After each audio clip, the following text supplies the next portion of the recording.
Good afternoon, Bradley here.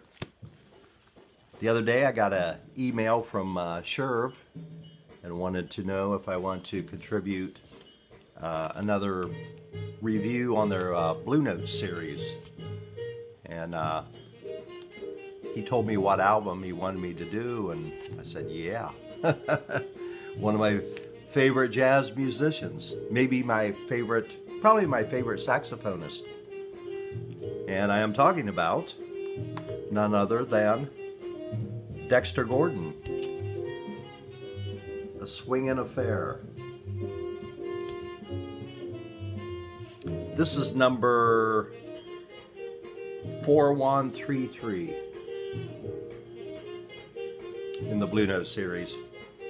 Now this was recorded on August 29th, 1962, but it was not released until October of 1964.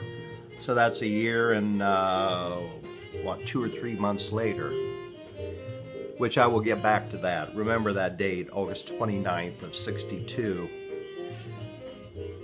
So on this release we have Dexter Gordon, of course, on tenor sax, Sonny Clark on piano, Butch Warren on bass, and Billy Higgins on drums.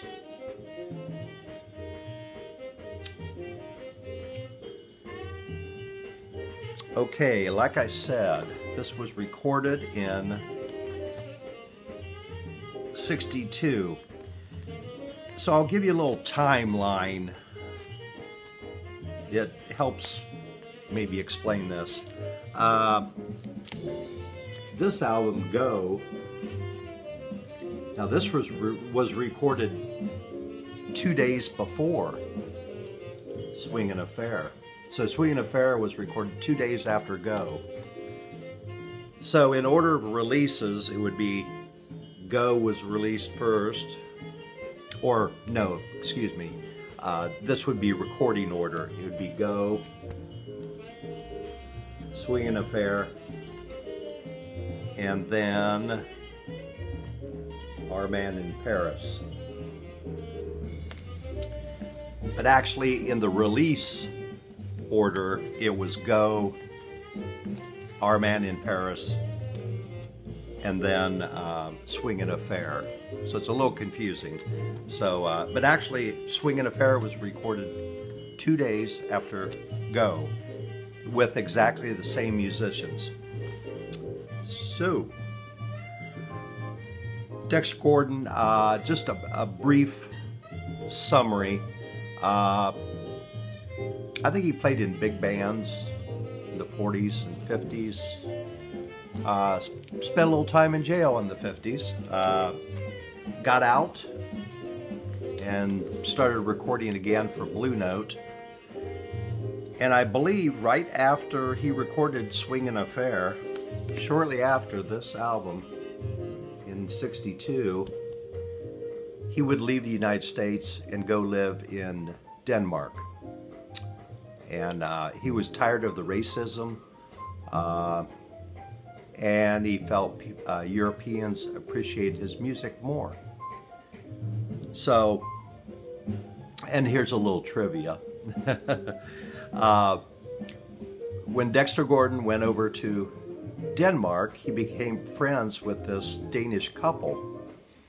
And the Danish couple had a son, a baby son, and Dexter Gordon was named the godfather of that little boy. And that little boy is Lars Ulrich, the drummer from Metallica. So you got a jazz saxophonist godfather and a heavy metal drummer as the godson. Pretty bizarre.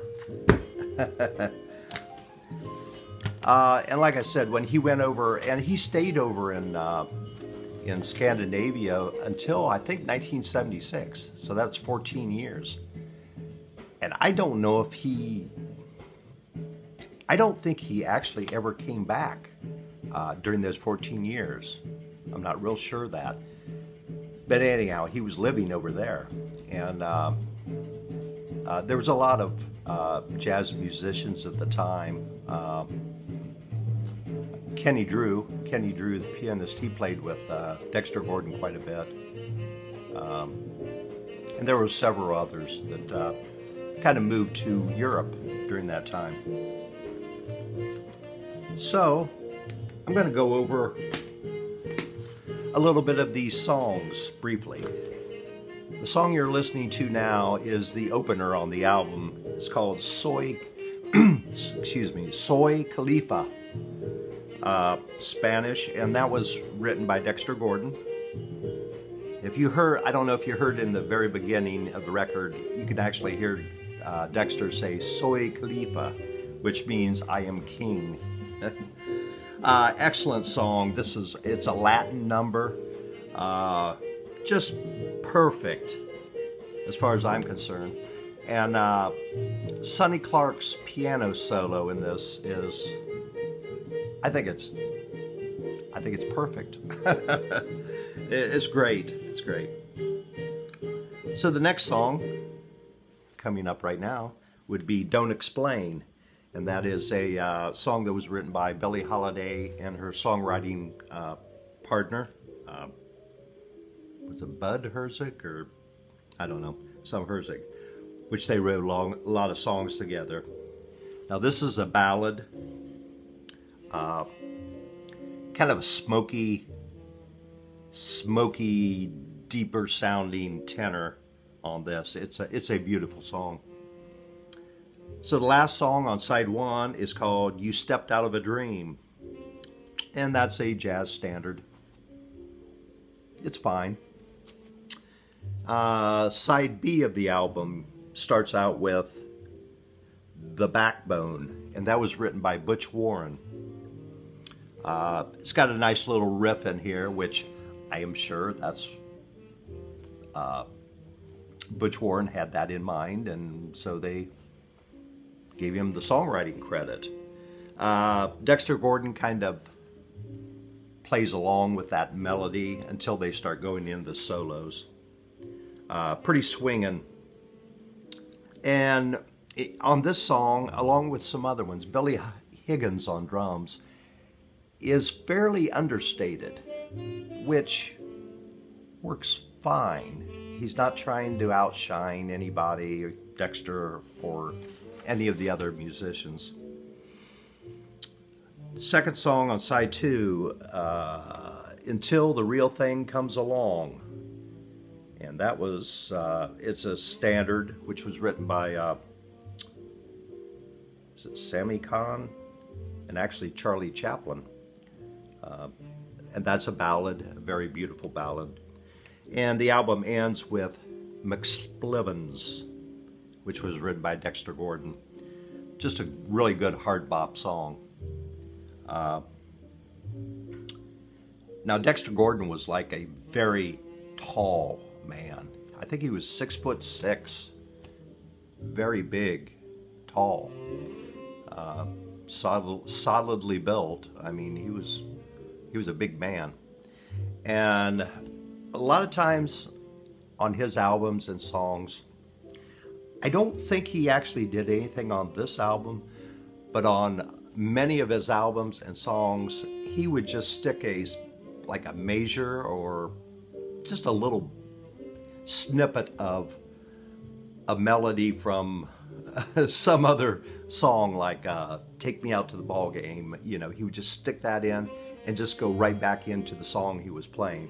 So he was kind of a playful musician, is what it sounds like to me. So anyhow, like I said, this is a very good album. It's classic Dexter Gordon. So I'd like to thank Sherv and the boys for letting me do this review. So that's about all I have to say today. Thanks for watching. Everybody take care, and I'll catch you later. See ya.